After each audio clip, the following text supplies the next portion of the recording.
Alors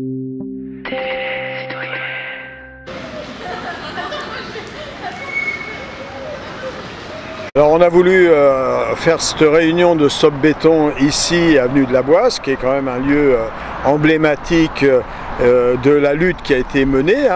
C'était en mars 2021 lors de la marche du climat où on avait fait une halte pour s'opposer à l'abattage de 39 platanes, je crois qu'au départ, lié à la liaison, le pont qu'ils ont fait, qui sort de Vétrotex. Donc on a voulu marquer symboliquement aujourd'hui notre présence, parce que en définitive, il y a eu la fin de la concertation, c'était hier, engagée par la ville de Chambéry, mais une concertation pour dire, bon, en gros, on est obligé de faire, on va couper moins d'arbres que 39, voilà.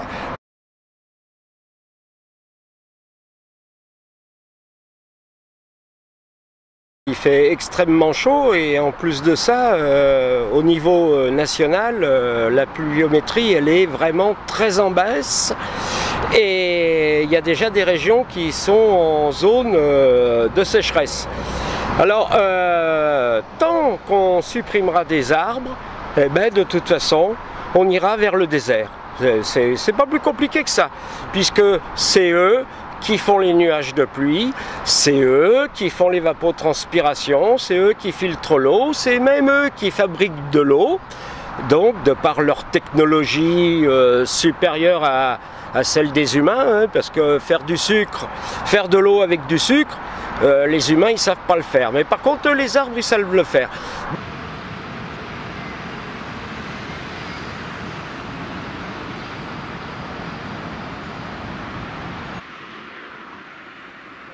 Il est clair que de toute façon, on peut avoir des différences de température. Moi, je vois le GNSA, je prends un exemple du GNSA de Rennes, qui a fait des relevés de température dans les rues de Rennes.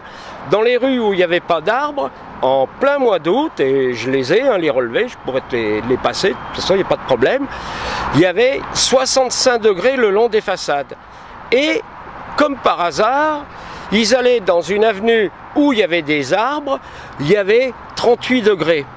Donc on voit bien que de toute façon l'arbre fait déjà abaisser la température en été, mais en plus de ça, j'ai appris dernièrement dans mes lectures que lorsqu'on est proche d'un arbre, en hiver, eh ben, on a moins froid. Ce qui est complètement fou, quoi. Donc, ce qui fait qu'on est face à des monuments qui sont à la tête de la pyramide de la biodiversité. Au-delà de la Boisse, ça porte un enjeu global aujourd'hui sur l'urbanisation, le maintien de la biodiversité. Donc on a pris cet exemple de la Boisse qui était quand même très fort dans les mobilisations, mais c'est pour que les gens ils prennent conscience que ce qui se passe à la Boisse demain peut se passer ailleurs, et ça se passe d'ailleurs ailleurs, puisqu'il y a des communes comme Challes-les-Eaux, pour ne pas le citer, où là c'est une urbanisation à outrance et qui détruit évidemment abattage d'arbres, destruction et réduction de la biodiversité, tout ça. Donc c'est un peu ça, nous. Donc c'est relancer un peu une alerte à la population pour leur dire si ensemble, on se met ensemble, et on a des propositions qu'on va faire, si on se met ensemble, collectivement, il faut qu'on conduise ceux qui décident aujourd'hui, essentiellement les élus, de dire stop béton. Voilà.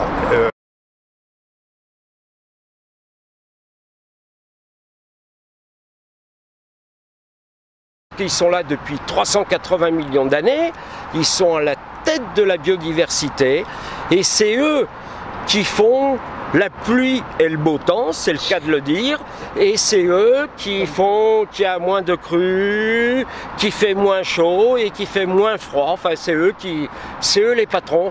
Et donc je crois qu'il va falloir que les décideurs, les élus et ainsi de suite, ils arrêtent de les martyriser et qu'ils les considèrent enfin comme des êtres intelligents, et je ne fais pas de l'anthropomorphisme à 2 francs, mais malgré tout, ils sont intelligents. Aujourd'hui, les aménageurs et les décideurs ne sont pas capables de faire des aménagements en répondant à ces enjeux climatiques et écologiques, il faut qu'ils fassent autre chose.